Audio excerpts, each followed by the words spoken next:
ملک کی معیشت کی تباہی کا سبب اس ملک کے اندرونی اور بیرونی قرضے، اس ملک کے اندرونی اور بیرونی قرضے۔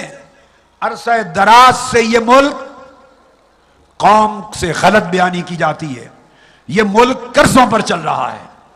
جس ملک کی ساری معیشت کا انحصار قرضوں پر ہوگا اور لوگوں کو، عوام الناس کو قرضوں کا حجم، والیوم نہیں بتایا جائے گا، پارلیمنٹ کے فلور پر قرضوں کی ڈسکشن نہیں ہوگی، اس ملک کے باشعور طبقے کو اویئرنیس نہیں دی جائے گی کہ ہم کتنے قرضے لے چکے ہیں، کتنے فیصد سود پہ لے چکے ہیں، کتنا سود ادا کرنا پڑتا ہے سالانہ، کتنا اصل کیپیٹل ہے قرضے کا واپس کرنا پڑتا ہے، اور ہماری معیشت، ہماری قوم 18 کروڑ عوام اور اگلی نسلیں اربوں خربوں کے حساب سے کتنے قرضوں کے بوجھ کے تلے دبی ہوئی ہیں۔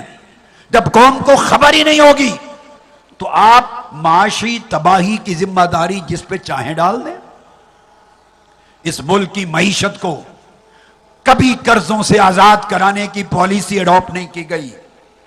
90s میں جب نواز شریف صاحب کا اور مسلم لیگ نون کا دور آیا تھا، 90s میں انہوں نے، آپ کو یاد ہوگا، پوری دنیا میں ایک سکیم چلائی تھی، قرض اتارو ملک سنوارو، یاد ہے؟ قرض اتارو ملک۔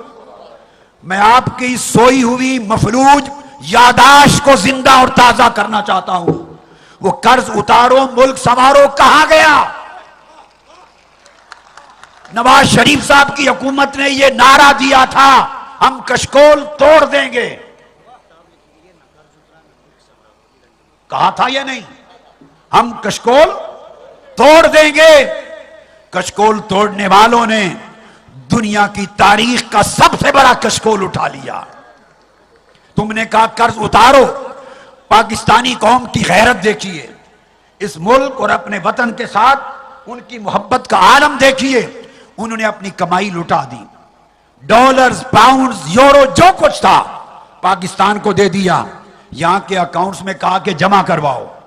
ڈالر جمع ہوئے پوری دنیا سے، اور تھوڑا وقت گزرا تھا، جن لاکھوں کروڑوں لوگوں کے ڈالر جمع ہوئے تھے ان کو اعتماد میں لیے بغیر ان کے ڈالرز پہ ڈاکہ ڈالا گیا اور ڈالر کے سارے اکاؤنٹ سیز کر دیے گئے۔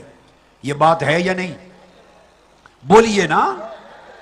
یہ وہ طریقے ہیں جس سے کسی ملک کی معیشت تباہ ہوتی ہے، لوگوں کے اعتماد ختم ہوتے ہیں، قوم کے اعتماد کا رشتہ اپنے ملک کے ساتھ ٹوٹتا ہے۔ وہ یہ سمجھتے ہیں کہ اس ملک کی اقتصادی اور مالیاتی پالیسیز میں کوئی تسلسل نہیں ہے، اس لیے کوئی تمہیں ٹکا دینے کو تیار نہیں۔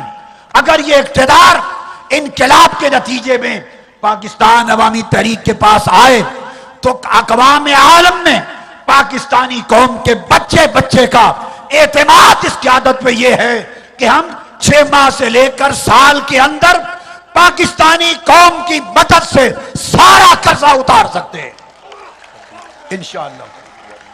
اس ملک میں معیشت کی تباہی، انویسٹمنٹ اور بیرونی سرمایہ کاروں کی دلچسپی کا کم ہونا اور انویسٹمنٹ کا غیر محفوظ ہونا، یہ سارے عوامل اس ملک میں لا قانونیت اور قتل و غارت گری کی وجہ سے ہیں، جس کی وجہ سے نہ کوئی بیرونی انویسٹر اس ملک میں سرمایہ کاری کے لیے آنے کو تیار ہے، اور نہ یہاں کے لوگ اپنا پیسہ یہاں انویسٹ کرنے کو محفوظ تصور کرتے ہیں۔ بڑے بڑے جتھے ہیں، قبضہ مافیا ہے، ان کے پیچھے ایم این ایز ہیں، ایم پی ایز ہیں، ان کے پیچھے پولیس ہے، بڑے بڑے ایک پورے کے پورے نیٹ ورک ہیں، مافیا ہیں، غنڈوں کے، بدماشوں کے، دہشت گردوں کے۔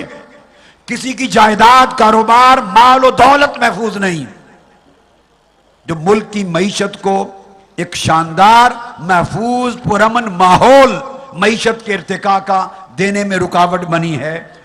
لوگ سمجھتے ہیں یہ بدماشوں کا ملک ہے، یہ غنڈوں کا ملک ہے، یہ گلو بٹوں کا ملک ہے، یہاں کوئی انویسٹمنٹ کرے تو کیوں کرے اور کیسے کرے۔ یہ اس ملک کے حالات ہیں۔ ملک کی معیشت کی تباہی اور بربادی اس ملک میں بجلی کی جو لوڈ شیڈنگ ہے اس نے کی ہے، جس نے ملک کی صنعتیں بند کر دی، ملک کے کاروبار بند کر دی ہیں، ملک کی تجارت کو تباہ کیا ہے، ملک کے پورے معاشی سٹرکچر کو برباد کیا ہے۔